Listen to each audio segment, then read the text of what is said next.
The Varieties of Religious Experience by William James. Lecture 16. Mysticism. Over and over again in these lectures I have raised points and left them open and unfinished until we should have come to the subject of mysticism. Some of you, I fear, may have smiled as you noted my reiterated postponements. But now the hour has come when mysticism must be faced in good earnest, and those broken threads wound up together. One may say truly, I think, that personal religious experience has its root and center in mystical states of consciousness. So for us, who in these lectures are treating personal experience as the exclusive subject of our study, such states of consciousness ought to form the vital chapter from which the other chapters get their light.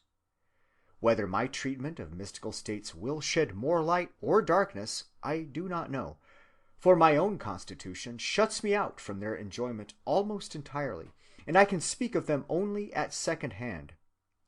And though forced to look upon the subject so externally, I will be as objective and receptive as I can, and I think I shall at least succeed in convincing you of the reality of the states in question, and of the paramount importance of their function. First of all, then, I ask, what does the expression mystical states of consciousness mean? How do we part off mystical states from other states? The words mysticism and mystical are often used as terms of mere reproach, to throw at any opinion which we regard as vague and vast and sentimental, and without a base in either facts or logic. For some writers, a mystic is any person who believes in thought transference or spirit return. Employed in this way, the word has little value. There are too many less ambiguous synonyms.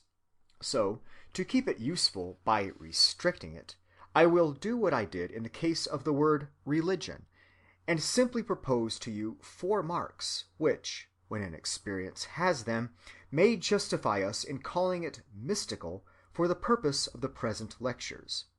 In this way we shall save verbal disputation and the recriminations that generally go therewith. 1. Ineffability. The handiest of the marks by which I classify a state of mind as mystical is negative. The subject of it immediately says that it defies expression, that no adequate report of its contents can be given in words. It follows from this that its quality must be directly experienced. It cannot be imparted or transferred to others. In this peculiarity, mystical states are more like states of feeling than like states of intellect. No one can make clear to another who has never had a certain feeling in what the quality or worth of it consists. One must have musical ears to know the value of a symphony. One must have been in love oneself to understand a lover's state of mind. Lacking the heart or ear, we cannot interpret the musician or the lover justly, and are even likely to consider him weak-minded or absurd.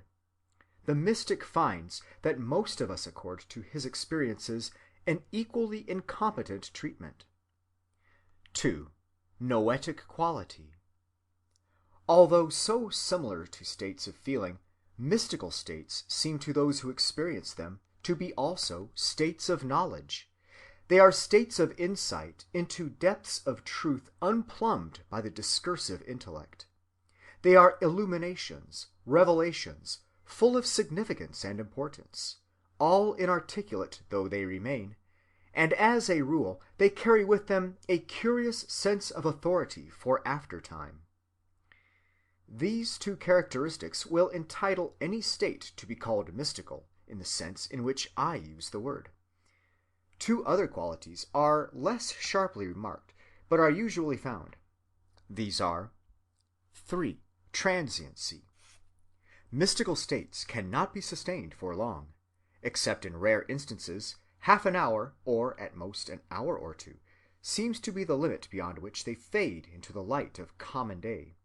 Often, when faded, their quality can but imperfectly be reproduced in memory, but when they recur, it is recognized, and from one recurrence to another it is susceptible of continuous development in what is felt as inner richness and importance. 4. Passivity. Although the oncoming of mystical states may be facilitated by preliminary voluntary operations, as by fixing the attention, or going through certain bodily performances, or in other ways which manuals of mysticism prescribe, yet when the characteristic sort of consciousness once has set in, the mystic feels as if his own will were in abeyance, and indeed sometimes as if he were grasped and held by a superior power. This latter peculiarity connects mystical states with certain definite phenomena of secondary or alternative personality, such as prophetic speech, automatic writing, or the mediumistic trance. When these latter conditions are well pronounced, however, there may be no recollection whatever of the phenomenon, and it may have no significance for the subject's usual inner life, to which, as it were, it makes a mere interruption. Mystical states, strictly so called, are never merely interruptive. Some memory of their content always remains, and a profound sense of their importance. They modify the inner life of the subject between the times of their recurrence. Sharp divisions in this region are, however, difficult to make, and we find all sorts of gradations and mixtures. These 4 characteristics are sufficient to mark out a group of states of consciousness peculiar enough to deserve a special name and to call for careful study. Let it then be called the mystical group. Our next step should be to gain acquaintance with some typical examples. Professional mystics at the height of their development have often elaborately organized experiences and a philosophy based thereupon. But you remember what I said in my first lecture. Phenomena are best understood when placed within their series, studied in their germ and in their over-ripe decay, and compared with their exaggerated and degenerated kindred. The range of mystical experience is very wide, much too wide for us to cover in the time at our disposal. Yet the method of serial study is so essential for interpretation that if we really wish to reach conclusions, we must use it. I will begin, therefore, with phenomena which claim no special religious significance, and end with those of which the religious pretensions are extreme. The simplest rudiment of mystical experience would seem to be that deepened sense of the significance of a maxim or formula which occasionally sweeps over one. "I have heard that said all my life," we exclaim, "but I never realized its full meaning until now." Luther said, quote, "When a fellow monk one day repeated the words of the creed, 'I believe in the forgiveness of sins,' I saw the scripture in an entirely new light, and straightway I felt as if I were born anew. It was as if I had found the door of paradise thrown wide open." Close quote. This sense of deeper significance is not confined to rational propositions.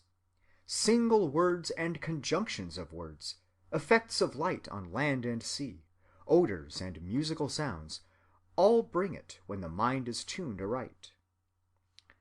Footnote: Mesopotamia is the stock comic instance. An excellent old German lady, who had done some traveling in her day, used to describe to me her Sehnsucht, that she might yet visit Philadelphia, whose wondrous name had always haunted her imagination. Of John Foster it is said that, quote, "single words, as Chalcedony, or the names of ancient heroes, had a mighty fascination over him. At any time the word hermit was enough to transport him. The words woods and forest would produce the most powerful emotion." Close quote. End footnote. Most of us can remember the strangely moving power of passages in certain poems read when we were young, irrational doorways as they were through which the mystery of fact, the wildness and the pang of life, stole into our hearts and thrilled them. The words have now perhaps become mere polished surfaces for us, but lyric poetry and music are alive and significant only in proportion as they fetch these vague vistas of a life continuous with our own, beckoning and inviting, yet ever eluding our pursuit. We are alive or dead to the eternal inner message of the arts according as we have kept or lost this mystical susceptibility. A more pronounced step forward on the mystical ladder is found in an extremely frequent phenomenon, that sudden feeling, namely, which sometimes sweeps over us, of having been here before, as if at some indefinite past time, in just this place, with just these people, we were already saying just these things. As Tennyson writes, quote, "Moreover, something is or seems that touches me with mystic gleams, like glimpses of forgotten dreams, of something felt like something here, of something done I know not where, such as no language may declare." Close quote. Footnote. In a letter to Mr. B. P. Blood, Tennyson reports of himself as follows. Quote, "I have never had any revelations through anesthetics, but a kind of waking trance, this for a better word, I have frequently had, quite up from boyhood when I have been all alone. This has come upon me through repeating my own name to myself silently, till all at once, as it were out of the intensity of the consciousness of individuality, individuality itself seemed to dissolve and fade away into boundless being.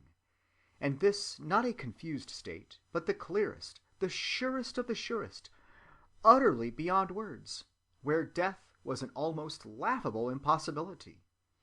The loss of personality, if so it were, seeming no extinction, but the only true life. I am ashamed of my feeble description. Have I not said the state is utterly beyond words?" Close quote. Professor Tyndall, in a letter, recalls Tennyson's saying of this condition, quote, "By God Almighty, there is no delusion in the matter. It was no nebulous ecstasy, but a state of transcendent wonder, associated with absolute clearness of mind." Close quote. End footnote. Sir James Crichton Browne has given the technical name of dreamy states to these sudden invasions of vaguely reminiscent consciousness. They bring a sense of mystery and of the metaphysical duality of things, and the feeling of an enlargement of perception which seems imminent, but which never completes itself. In Dr. Crichton Browne's opinion, they connect themselves with the perplexed and scarred disturbances of self-consciousness, which occasionally precede epileptic attacks. I think that this learned alienist takes a rather absurdly alarmist view of an intrinsically insignificant phenomenon. He follows it along the downward ladder to insanity. Our path pursues the upward ladder chiefly.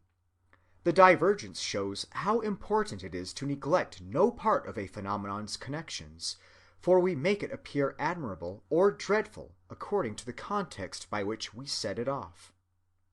Somewhat deeper plunges into mystical consciousness are met with in yet other dreamy states. Such feelings as these, which Charles Kingsley describes, are surely far from being uncommon, especially in youth. Quote, "When I walk the fields, I am oppressed now and then with an innate feeling that everything I see has a meaning, if I could but understand it.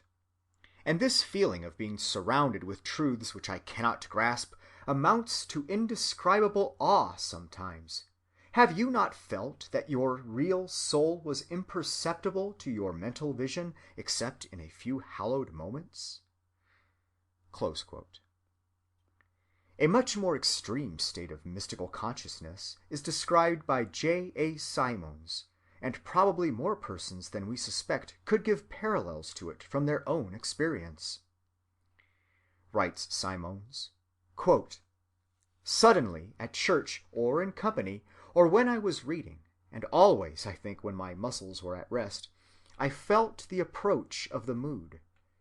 Irresistibly it took possession of my mind and will, lasted what seemed an eternity, and disappeared in a series of rapid sensations which resembled the awakening from anesthetic influence.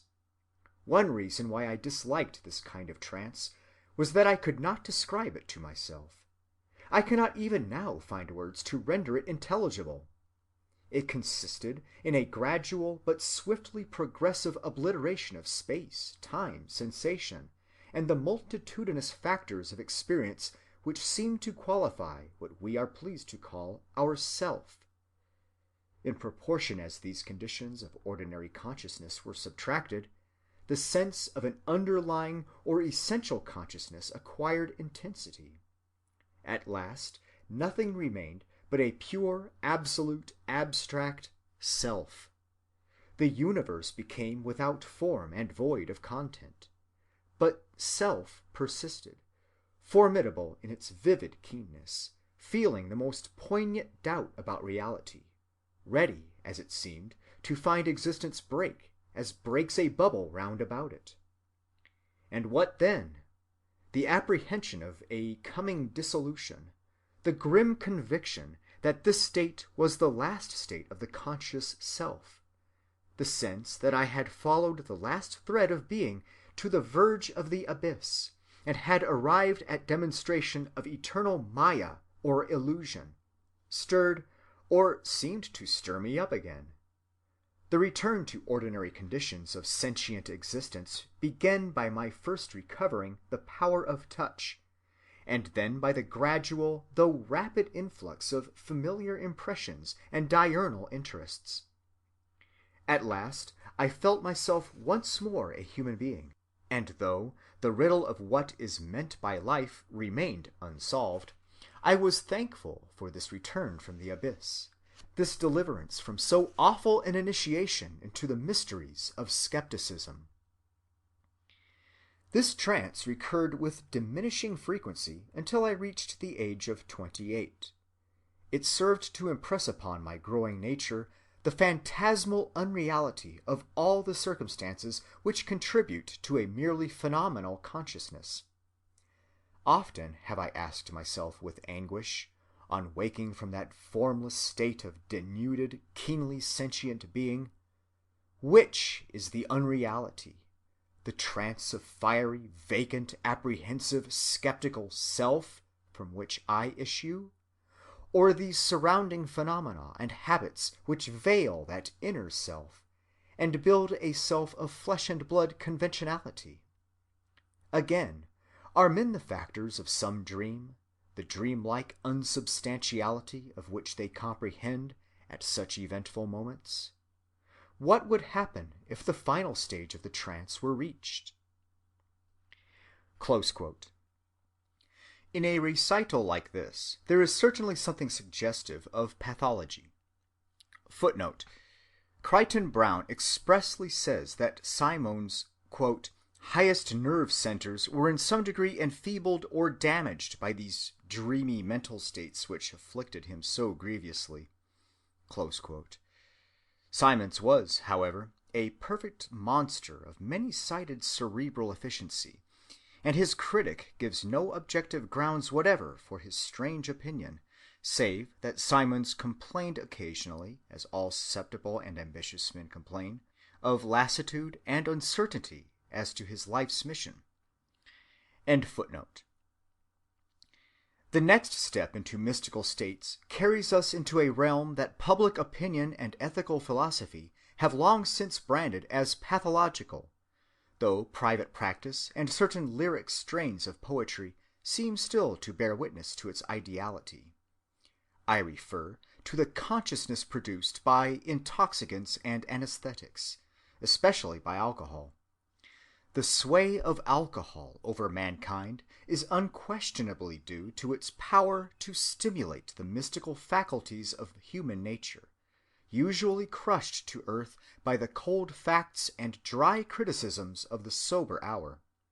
Sobriety diminishes, discriminates, and says no. Drunkenness expands, unites, and says yes. It is in fact the great exciter of the yes function in man. It brings its votary from the chill periphery of things to the radiant core. It makes him for the moment one with truth. Not through mere perversity do men run after it.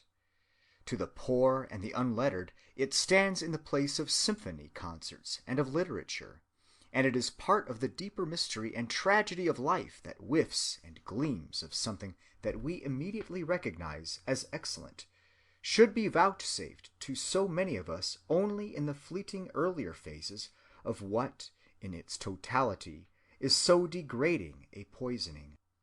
The drunken consciousness is one bit of the mystic consciousness, and our total opinion of it must find its place in our opinion of that larger whole.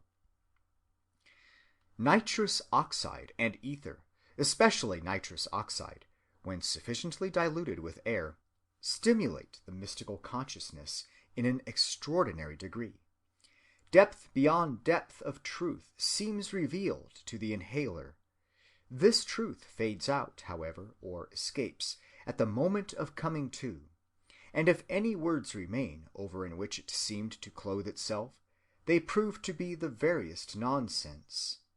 Nevertheless, the sense of a profound meaning having been there persists, and I know more than one person who is persuaded that in the nitrous oxide trance we have a genuine metaphysical revelation. Some years ago, I myself made some observations on this aspect of nitrous oxide intoxication and reported them in print. One conclusion was forced upon my mind at that time, and my impression of its truth has ever since remained unshaken. It is that our normal waking consciousness, rational consciousness as we call it, is but one special type of consciousness, whilst all about it, parted from it by the filmiest of screens, there lie potential forms of consciousness entirely different. We may go through life without suspecting their existence, but apply the requisite stimulus, and at a touch they are there in all their completeness, definite types of mentality which probably somewhere have their field of application and adaptation. No account of the universe in its totality can be final which leaves these other forms of consciousness quite disregarded. How to regard them is the question, for they are so discontinuous with ordinary consciousness. Yet they may determine attitudes, though they cannot furnish formulas, and open a region, though they fail to give a map. At any rate, they forbid a premature closing of our accounts with reality. Looking back on my own experiences, they all converge towards a kind of insight to which I cannot help ascribing some metaphysical significance. The keynote of it is invariably a reconciliation. It is as if the opposites of the world, whose contradictoriness and conflict make all our difficulties and troubles, were melted into unity. Not only do they, as a contrasted species, belong to one and the same genus, but one of the species, the nobler and better one, it itself the genus, and so soaks up and absorbs its opposite into itself. This is a dark saying, I know, when thus expressed in terms of common logic, but I cannot wholly escape from its authority. I feel as if it must mean something like what the Hegelian philosophy means, if one could only lay hold of it more clearly. Those who have ears to hear, let them hear. To me, the living sense of its reality only comes in the artificial mystic state of mind. Footnote. What reader of Hegel can doubt that that sense of a perfected being, with all its otherness soaked up into itself, which dominates his whole philosophy, must have come from the prominence in his consciousness of mystical moods like this, in most persons kept subliminal. The notion is thoroughly characteristic of the mystical level. The Aufgabe of making it articulate was surely set to Hegel's intellect by mystical feeling. End footnote. I just now spoke of friends who believe in the anesthetic revelation. For them, too, it is a monastic insight, in which the other in its various forms appears absorbed into the one. Writes one of them, quote, "Into this pervading genius we pass, forgetting and forgotten, and thenceforth each is all in God. There is no higher, no deeper, no other than the life in which we are founded. The one remains, the many change and pass, and each and every one of us is the one that remains. This is the ultimatum. As sure as being, whence is all our care, so sure is content, beyond duplexity, antithesis, or trouble, where I have triumphed in a solitude that God is not above." Footnote: Mr. Blood has made several attempts to adumbrate the anesthetic revelation in pamphlets of rare literary distinction, privately printed and distributed by himself at Amsterdam. Zenos Clark, a philosopher, who died young at Amherst in the 80s, much lamented by those who knew him, was also impressed by the revelation. He once wrote to me, quote, "In the first place, Mr. Blood and I agree that the revelation is, if anything, non-emotional. It is utterly flat. It is, as Mr. Blood says, the one sole and sufficient insight why, or not why, but how the present is pushed on by the past, and sucked forward by the vacuity of the future. Its inevitableness defeats all attempts at stopping or accounting for it. It is all precedence and presupposition, and questioning is in regard to it forever too late. It is an initiation of the past. The real secret would be the formula by which the now keeps exfoliating out of itself, yet never escapes. What is it, indeed, that keeps existence exfoliating? The formal being of anything, the logical definition of it, is static. For mere logic, every question contains its own answer. We simply fill the hole with the dirt we dug out. Why are twice 2 4? Because, in fact, 4 is twice 2. Thus, logic finds in life no propulsion, only a momentum. It goes because it is a going. But the revelation adds, it goes because it is and was a going. You walk, as it were, round yourself in the revelation. Ordinary philosophy is like a hound hunting his own trail. The more he hunts, the farther he has to go, and his nose never catches up with his heels, because it is forever ahead of them. So the present is already a foregone conclusion, and I am ever too late to understand it. But at the moment of recovery from anesthesis, just then, before starting on life, I catch, so to speak, a glimpse of my heels, a glimpse of the eternal process just in the act of starting. The truth is that we travel on a journey that was accomplished before we set out, and the real end of philosophy is accomplished, not when we arrive at, but when we remain in, our destination, being already there, which may occur vicariously in this life when we cease our intellectual questioning. That is why there is a smile upon the face of the revelation as we view it. It tells us that we are forever half a second too late. That's all. You could kiss your own lips and have all the fun to yourself, it says, if only you knew the trick. It would be perfectly easy if they would just stay there till you got round to them. Why don't you manage it somehow?" Close quote. Dialectically minded readers of this farrago will at least recognize the region of thought of which Mr. Clark writes as familiar. In his latest pamphlet, Tennyson's Trances and the Anesthetic Revelation, Mr. Blood describes its value for life as follows. Quote, "The anesthetic revelation is the initiation of man into the immemorial mystery of the open secret of being, revealed as the inevitable vortex of continuity. Inevitable is the word. Its motive is inherent. It is what it has to be. It is not for any love or hate, nor for joy nor sorrow, nor good nor ill. End, beginning, or purpose it knows not of.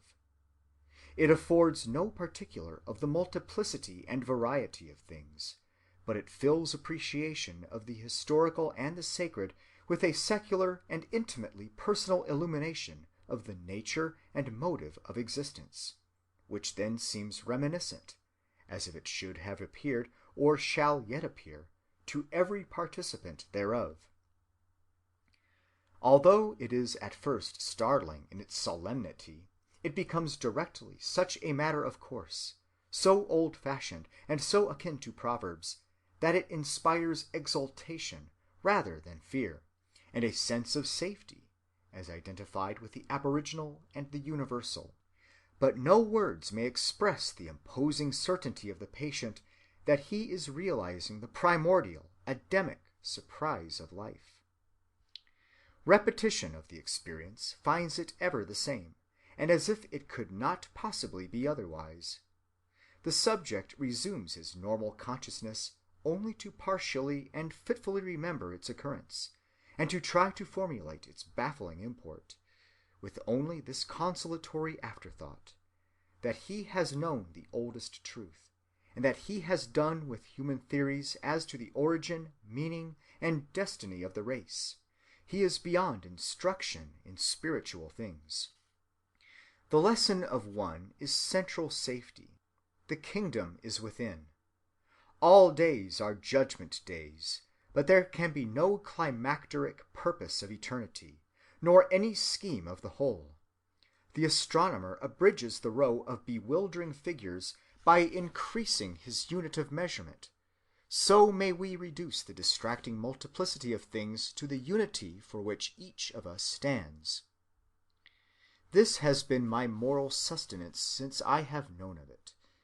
In my first printed mention of it, I declared, "The world is no more the alien terror that was taught me. Spurning the cloud-grimed and still sultry battlements whence so lately Jehovan thunders boomed, my gray gull lifts her wings against the nightfall, and takes the dim leagues with a fearless eye." Until now, after 27 years of this experience, the wing is grayer, but the eye is fearless still, while I renew and doubly emphasize that declaration. I know, as having known, the meaning of existence, the same center of the universe, at once the wonder and the assurance of the soul, for which the speech of reason has as yet no name but the anesthetic revelation. Close quote. I have considerably abridged the quotation. End footnote. This has the genuine religious mystic ring. I just now quoted J. A. Simons. He also records a mystical experience with chloroform as follows. Quote, "After the choking and stifling has passed away, I seemed at first in a state of utter blankness. Then came flashes of intense light, alternating with blackness, and with a keen vision of what was going on in the room around me, but no sensation of touch. I thought that I was near death, when suddenly my soul became aware of God, who was manifestly dealing with me, handling me, so to speak, in an intense personal present reality. I felt him streaming in like light upon me. I cannot describe the ecstasy I felt.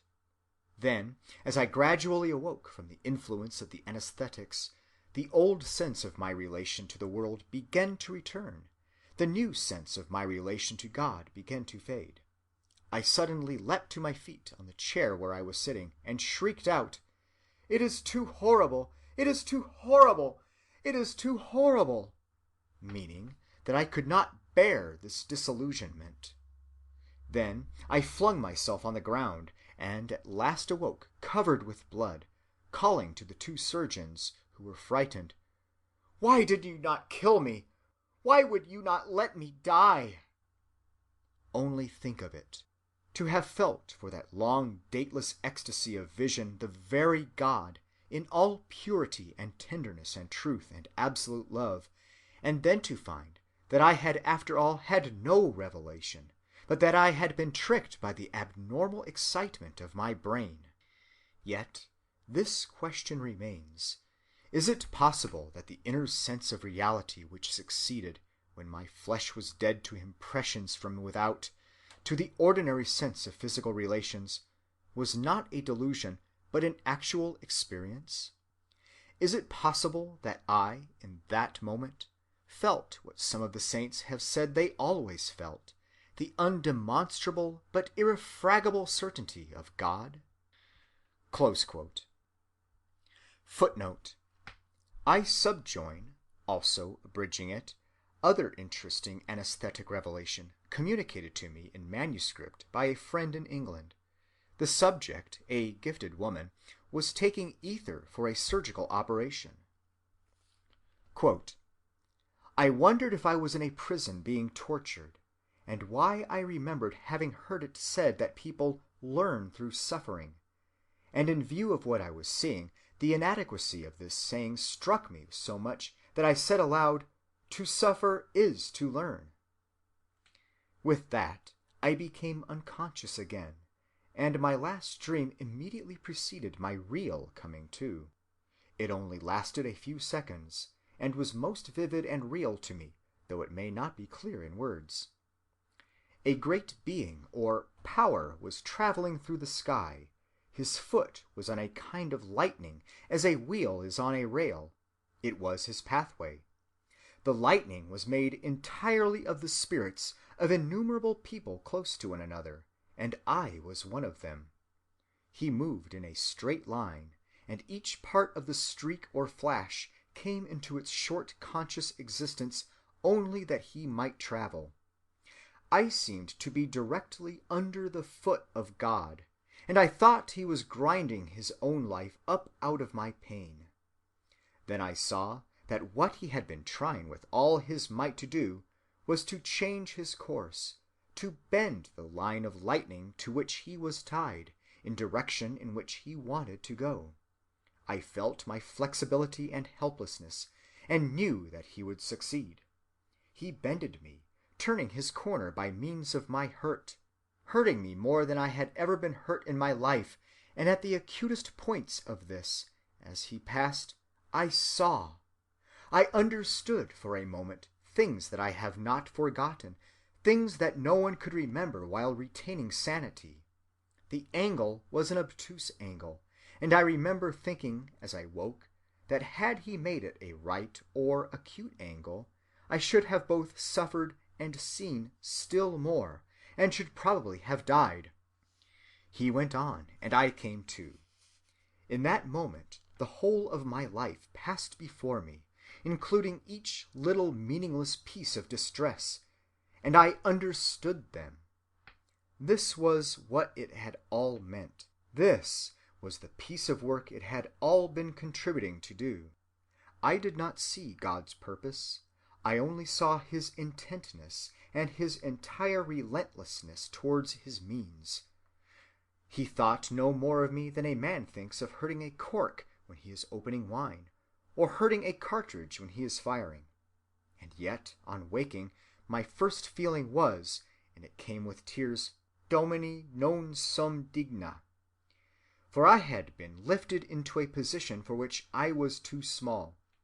I realized that in that half-hour under ether I served God more distinctly and purely than I had ever done in my life before, or than I am capable of desiring to do. I was the means of his achieving and revealing something, I know not what or to whom, and that to that exact extent of my capacity for suffering. While regaining consciousness, I wondered why, since I had gone so deep, I had seen nothing of what the saints call the love of God, nothing but his relentlessness. And I heard an answer, which I could only catch, saying, "Knowledge and love are one, and the measure is suffering." I give the words as they come to me. With that, I came finally to, into what seemed a dream world compared with the reality of what I was leaving, and I saw that what would be called the cause of my experience was a slight operation under insufficient ether, in a bed pushed up against a window, a common city window in a common city street. If I had to formulate a few of the things I then caught a glimpse of, they would run somewhat as follows.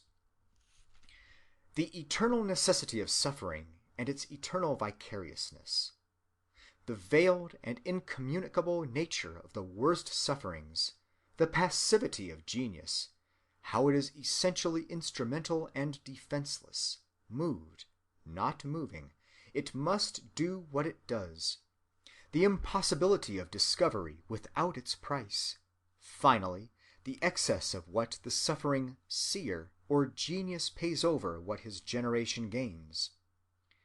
He seems like one who sweats his life out to earn enough to save a district from famine, and just as he staggers back, dying and satisfied, bringing a lac of rupees to buy grain with, God lifts the lac away, dropping 1 rupee, and says, "That you may give them, that you have earned for them, the rest is for me."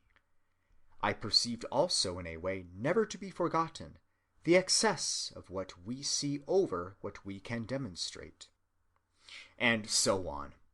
These things may seem to you delusions or truisms, but for me they are dark truths, and the power to put them into even such words as these has been given me by an ether dream.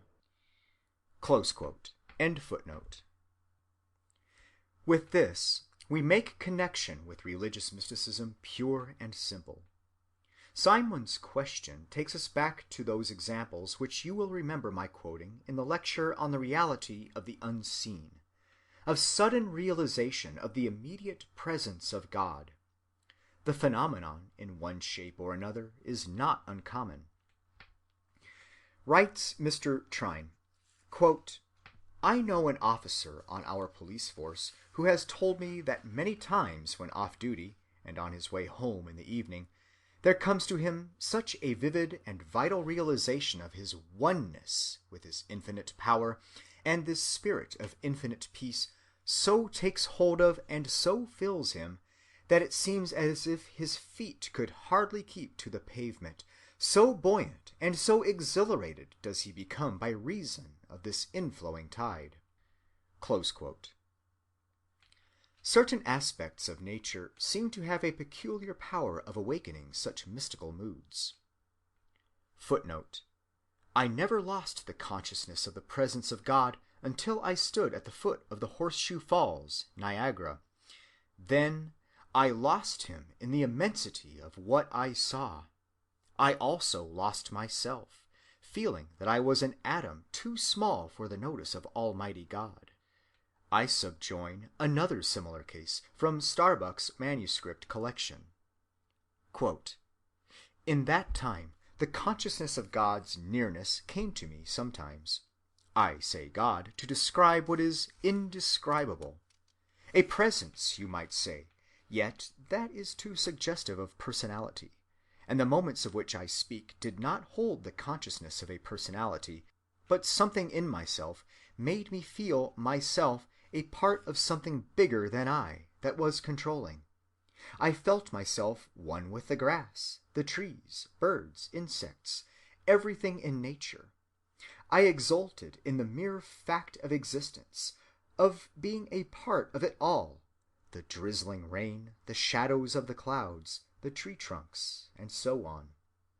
In the years following, such moments continued to come, but I wanted them constantly. I knew so well the satisfaction of losing self in a perception of supreme power and love, that I was unhappy because that perception was not constant. Close quote. The cases quoted in my third lecture are still better ones of this type.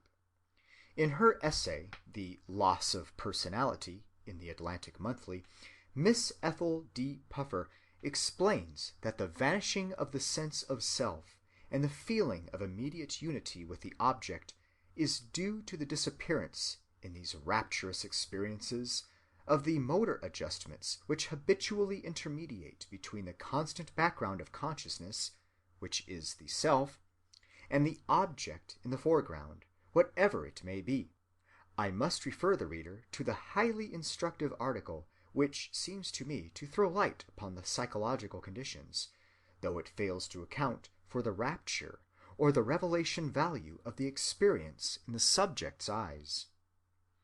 End footnote. Most of the striking cases which I have collected have occurred out of doors. Literature has commemorated this fact in many passages of great beauty. This extract, for example, from Amiel's journal In Time. Quote, "Shall I ever again have any of those prodigious reveries which sometimes came to me in former days? One day in youth at sunrise, sitting in the ruins of the castle of Foussinet, and again in the mountains under the noonday sun above Lavey, lying at the foot of a tree and visited by 3 butterflies, once more at night upon the shingly shore of the northern ocean, my back upon the sand and my vision ranging through the Milky Way, such grand and spacious, immortal, cosmogenic reveries, when one reaches to the stars, when one owns the infinite. Moments divine, ecstatic hours, in which our thought flies from world to world, pierces the great enigma, breathes with a respiration broad, tranquil, and deep as the respiration of the ocean, serene and limitless as the blue firmament, instance of irresistible intuition in which one feels one's great self as the universe and calm as a god. What hours! What memories! The vestiges they leave behind are enough to fill us with belief and enthusiasm, as if they were visits of the Holy Ghost." Close quote.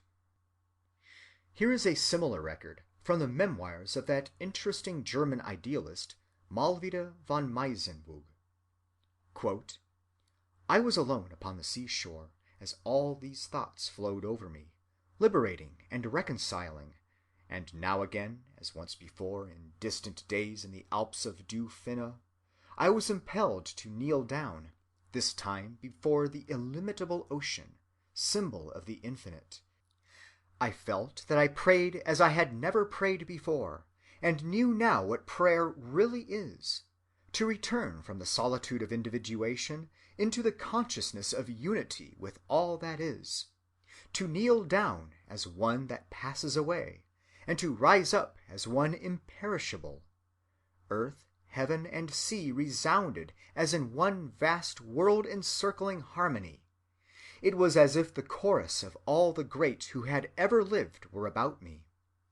I felt myself one with them, and it appeared as if I heard their greeting. Thou too belongest to the company of those who overcome." Close quote. The well-known passage from Walt Whitman is a classical expression of this sporadic type of mystical experience. Quote, "I believe in you, my soul. Loaf with me on the grass, loose the stop from your throat. Only the lull I like, the hum of your valved voice. I mind how once we lay, such a transparent summer morning, swiftly arose and spread around me the peace and knowledge that pass all the argument of the earth. And I know that the hand of God is the promise of my own. And I know that the Spirit of God is the brother of my own, and that all the men ever born are also my brothers, and the women my sisters and lovers, and that a kelson of the creation is love." Close quote. Footnote. Whitman, in another place, expresses in a quieter way what was probably with him a chronic mystical perception. He writes, quote, "There is, apart from mere intellect, in the make-up of every superior human identity, a wondrous something that realizes without argument, frequently without what is called education, though I think it the goal and apex of all education deserving the name, an intuition of the absolute balance, in time and space, of the whole of this multifariousness, this revel of fools and incredible make-believe and general unsettledness, we call the world. A soul sight of that divine clue and unseen thread which holds the whole congeries of things, all history and time, and all events, however trivial, however momentous, like a leashed dog in the hand of a hunter. Of such soul sight and root center for the mind, mere optimism explains only the surface." Close quote. Whitman charges it against Carlyle that he lacked this perception. End footnote. I could easily give more instances, but one will suffice. I take it from the autobiography of J. Trevor. Quote, "One brilliant Sunday morning, my wife and boys went to the Unitarian chapel in Macclesfield. I felt it impossible to accompany them, as though to leave the sunshine on the hills and go down there to the chapel would be, for the time, an act of spiritual suicide. And I felt such need for new inspiration and expansion in my life. So, very reluctantly and sadly, I left my wife and boys to go down into the town, while I went further up into the hills with my stick and my dog. In the loveliness of the morning and the beauty of the hills and valleys, I soon lost my sense of sadness and regret. For nearly an hour I walked along the road to the Cat and the Fiddle, and then returned. On the way back, suddenly, without warning, I felt that I was in heaven, an inward state of peace and joy and assurance indescribably intense, accompanied with a sense of being bathed in a warm glow of light, as though the external condition had brought about the internal effect, a feeling of having passed beyond the body, though the scene around me stood out more clearly as if nearer to me than before, by reason of the illumination in the midst of which I seemed to be placed. This deep emotion lasted, though with decreasing strength, until I reached home, and for some time after, only gradually passing away." Close quote. The writer adds that having had further experiences of a similar sort, he now knows them well. He writes, quote, "The spiritual life justifies itself to those who live it, but what can we say to those who do not understand? This, at least, we can say, that it is a life whose experiences are proved real to their possessor, because they remain with him when brought closest into contact with the objective realities of life. Dreams cannot stand this test. We wake from them to find that they are but dreams. Wanderings of an overwrought brain do not stand this test. The highest experiences that I have had of God's presence have been rare and brief. Flashes of consciousness which have compelled me to exclaim with surprise, 'God is here!' or conditions of exaltation and insight, less intense, and only gradually passing away. I have severely questioned the worth of these moments. To no soul have I named them, lest I should be building my life and work on mere fantasies of the brain. But I find that, after every questioning and test, they stand out today as the most real experiences of my life, and experiences which have explained and justified and unified all past experiences and all past growth. Indeed, their reality and their far-reaching significance are ever becoming more clear and evident. When they come, I was living the fullest, strongest, sanest, deepest life. I was not seeking them. What I was seeking with resolute determination was to live more intensely my own life, as against what I knew would be the adverse judgment of the world. It was in the most real seasons that the real presence came, and I was aware that I was immersed in the infinite ocean of God." Close quote. Even the least mystical of you must by this time be convinced of the existence of mystical moments as states of consciousness of an entirely specific quality, and of the deep impression which they make on those who have them. A Canadian psychiatrist, Dr. R. M. Buck, gives to the more distinctly characterized of these phenomena the name of cosmic consciousness. Says Dr. Buck, quote, "Cosmic consciousness in its more striking instances is not simply an expansion or extension of the self-conscious mind with which we are all familiar, but the superaddition of a function as distinct from any possessed by the average man as self-consciousness is distinct from any function possessed by one of the higher animals. The prime characteristic of cosmic consciousness is a consciousness of the cosmos, that is, of the life and order of the universe.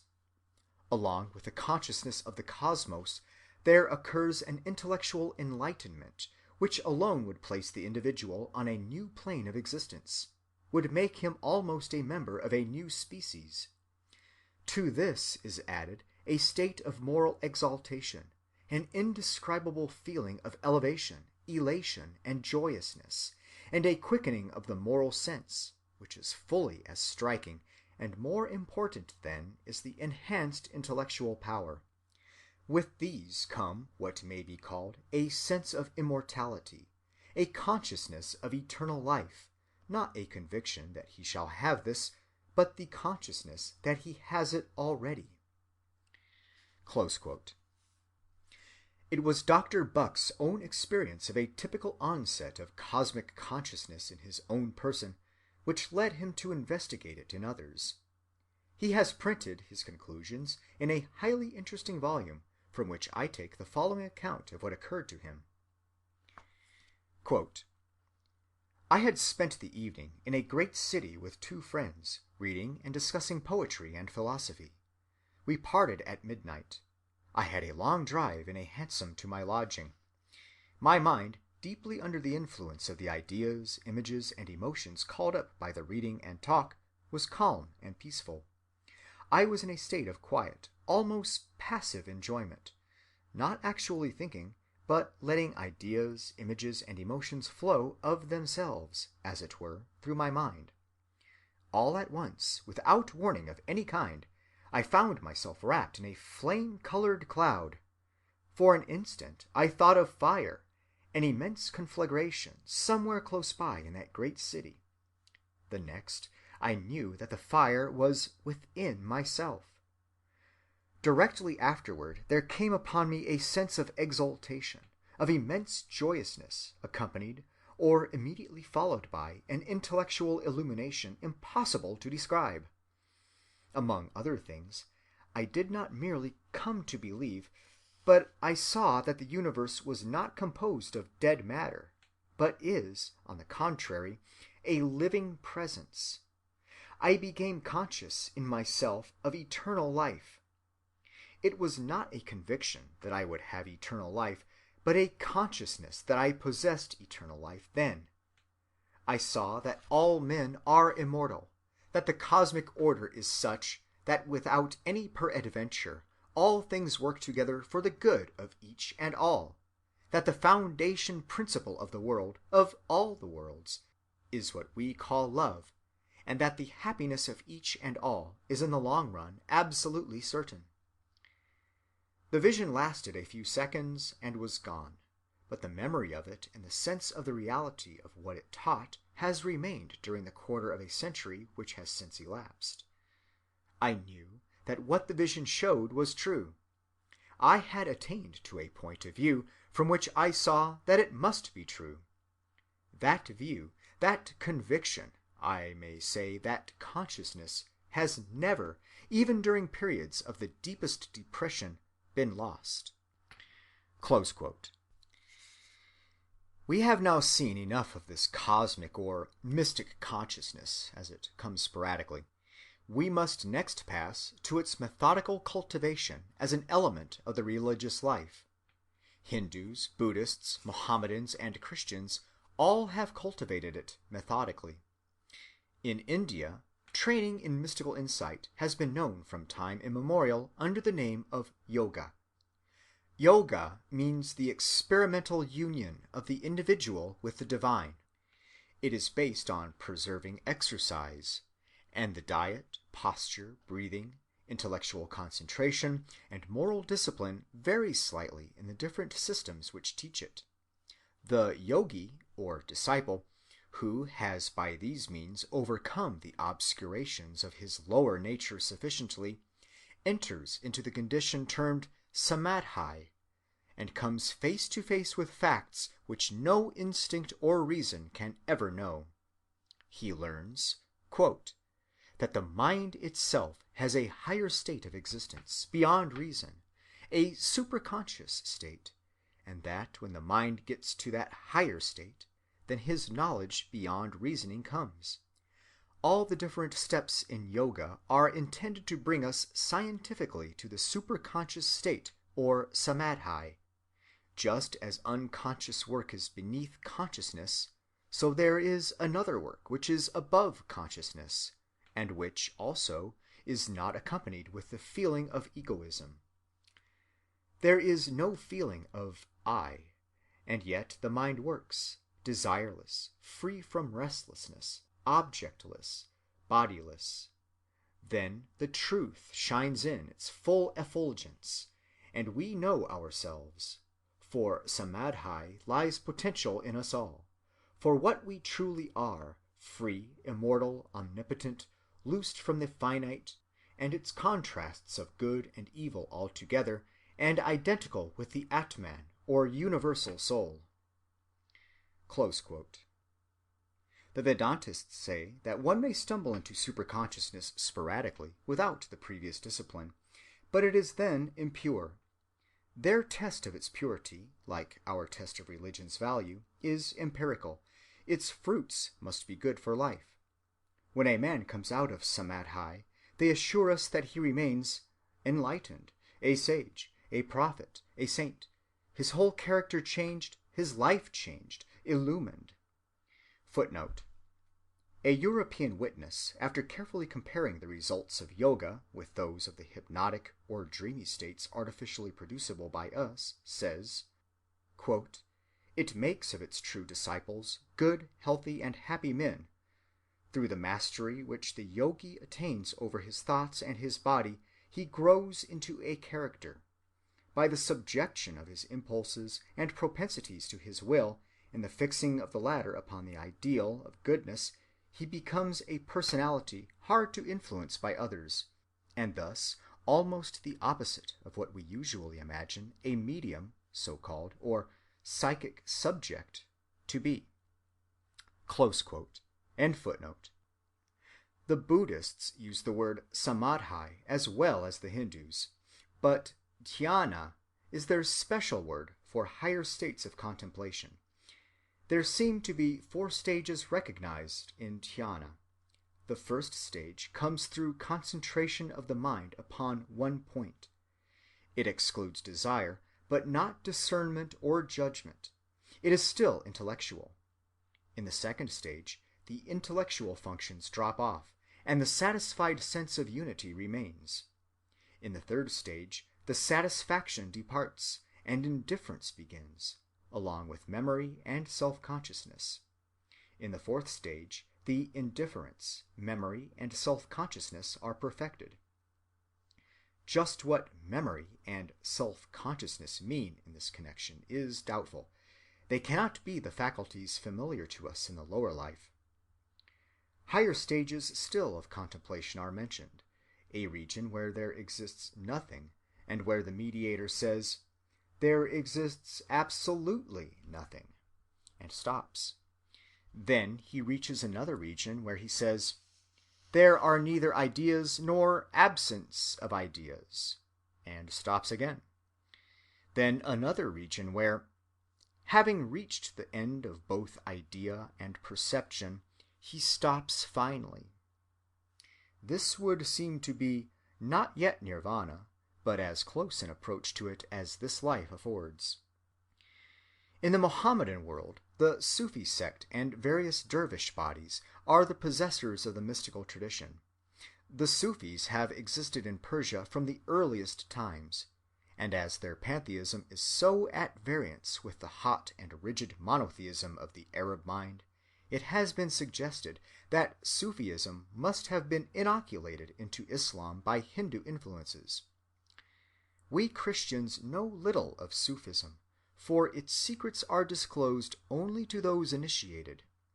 To give its existence a certain liveliness in your minds, I will quote a Muslim document and pass away from the subject. Al-Ghazali, a Persian philosopher and theologian who flourished in the 11th century and ranks as one of the greatest doctors of the Muslim Church, has left us one of the few autobiographies to be found outside of Christian literature. Strange that a species of book so abundant among ourselves should be so little represented elsewhere. The absence of strictly personal confessions is the chief difficulty to the purely literary student who would like to become acquainted with the inwardness of religions other than the Christian.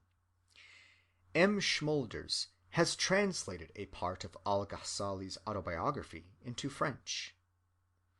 Says the Muslim author, quote, "The science of the Sufis aims at detaching the heart from all that is not God, and at giving to it for sole occupation the meditation of the divine being. Theory being more easy for me than practice, I read certain books until I understand all that can be learned by study and hearsay. Then I recognized that what pertains most exclusively to their method is just what no study can grasp, but only transport, ecstasy, and the transformation of the soul.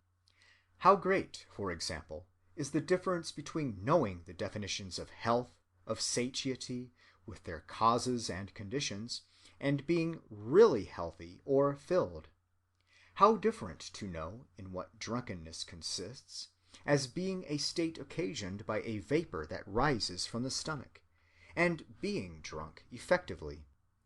Without doubt, the drunken man knows neither the definition of drunkenness nor what makes it interesting for science.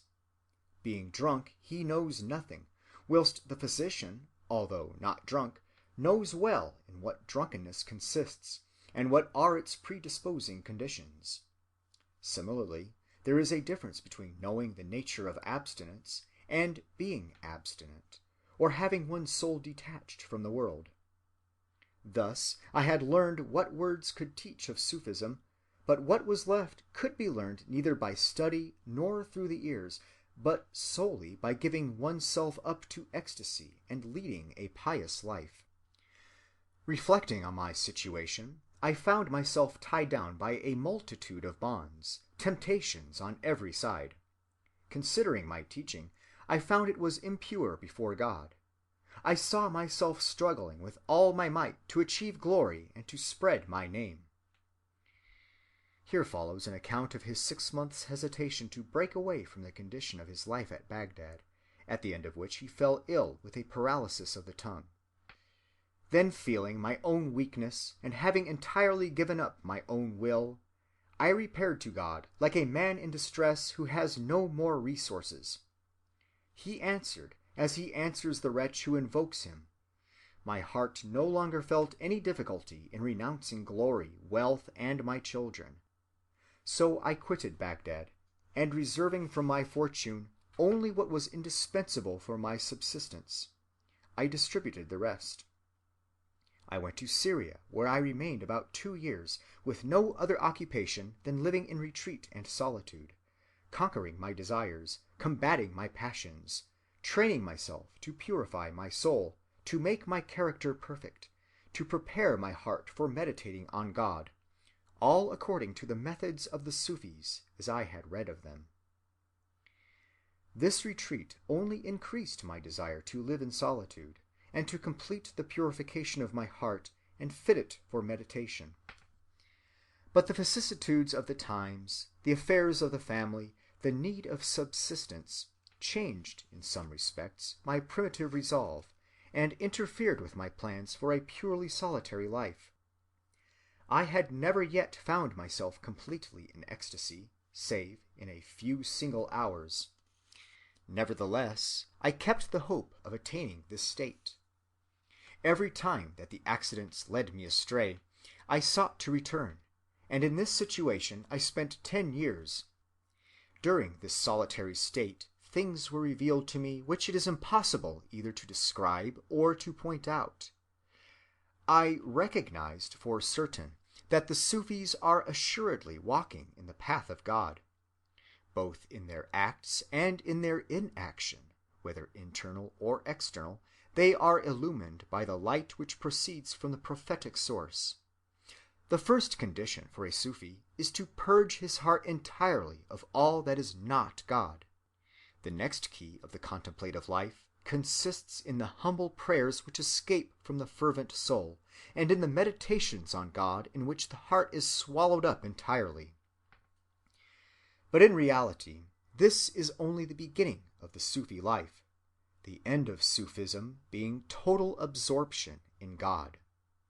The intuitions and all that precede are, so to speak, only the threshold for those who enter.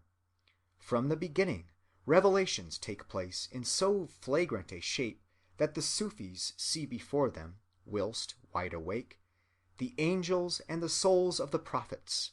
They hear their voices and obtain their favors. Then the transport rises from the perception of forms and figures to a degree which escapes all expression, and which no man may seek to give an account of without his words involving sin. Whosoever has had no experience of the transport knows of the true nature of prophetism nothing but the name. He may meanwhile be sure of its existence, both by experience and by what he hears the Sufis say. As there are men endowed with the sensitive faculty who reject what is offered them in the way of objects of the pure understanding, so there are intellectual men who reject and avoid the things perceived by the prophetic faculty. A blind man can understand nothing of colors save what he has learned by narration and hearsay. Yet God has brought prophetism near to men in giving them all a state analogous to it in its principal characters. This state is sleep. If you were to tell a man who was himself without experience of such a phenomenon that there are people who at times swoon away so as to resemble dead men, and who in dreams yet perceive things that are hidden, he would deny it and give his reasons. Nevertheless, his arguments would be refuted by actual experience. Wherefore, just as the understanding is the stage of human life in which an eye opens to discern various intellectual objects uncomprehended by sensation, just so in the prophetic the sight is illumined by a light which uncovers hidden things and objects which the intellect fails to reach. The chief properties of prophetism are perceptible only during the transport by those who embrace the Sufi life. The prophet is endowed with qualities to which you possess nothing analogous, and which consequently you cannot possibly understand. How should you know their true nature, since one knows only what one can comprehend? But the transport which one attains by the method of the Sufis is like an immediate perception, of which one touched the objects with one's hand. Close quote. This incommunicableness of the transport is the keynote of all mysticism. Mystical truth exists for the individual who has the transport, but for no one else. In this, as I have said, it resembles the knowledge given to us in sensations more than that given by conceptual thought. Thought, with its remoteness and abstractness, has often enough in the history of philosophy been contrasted unfavorably with sensation. It is a commonplace of metaphysics that God's knowledge cannot be discursive, but must be intuitive, that is, must be constructed more after the pattern of what in ourselves is called immediate feeling, than after that of proposition and judgment. But our immediate feelings have no content but what the five senses supply, and we have seen and shall see again that mystics may emphatically deny that the senses play any part in the very highest type of knowledge which their transports yield. End of Lecture 16.